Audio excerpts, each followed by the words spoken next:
Yes, I do it for them, but that is something that almost unalived me in 2017 when I relapsed. I let my animals completely become my higher power, and I lost myself. I did. And then my animals and my organization was the first thing that I lost that night when I was laying in jail and I relapsed. Like, it happened that quickly, everything. It was surreal. But my point is, I've tried to do it for them, and I failed. And I've reached out to this individual, and I'm taking the comment for what it is, but it sparked me to be inspired, because this was something that I haven't understood in my past. When it comes to addiction, when someone says, I'll do it for you, or do it for them, or do it for someone or something else, at the end of the day, speaking for me, the only way that I can do it and stay sober is if I put myself first.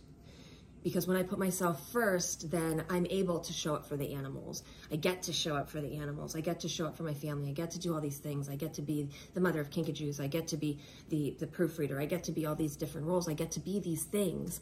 But all of these things are responsibility, and they're gifts for my sobriety that I wouldn't have if I wasn't putting myself and my recovery first. So like I said, I've been that person.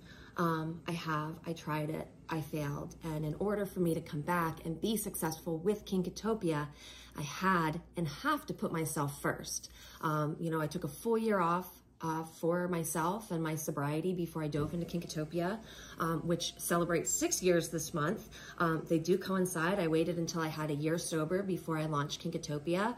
I had received the nonprofit license when I was in treatment. I actually, oh my gosh, I did all my paperwork for my nonprofit when I was in another state of mind. But God blessed me with my acceptance letter when I was in treatment. So I knew that I had the nonprofit to go back to if I wanted to. So I knew my calling. I knew my calling, and I knew where I wanted to get back to, but I couldn't do that until I was well, physically, mentally, emotionally, and spiritually. And I've also been that person where someone said, I'm going to stop drinking for you, or I'm going to stop doing something for you, and they don't. And I didn't understand that when it comes to that person and their vice, their symptom, their whatever it is, that force, that darkness, the disease, the beast that we carry inside of us will never, ever, ever, ever separate from us to allow us to put someone in between that drug or that drink. It just doesn't work like that. But yeah, I just wanted to expand on that. I felt compelled to expand on that because, like I said, this is something that I didn't understand until I did.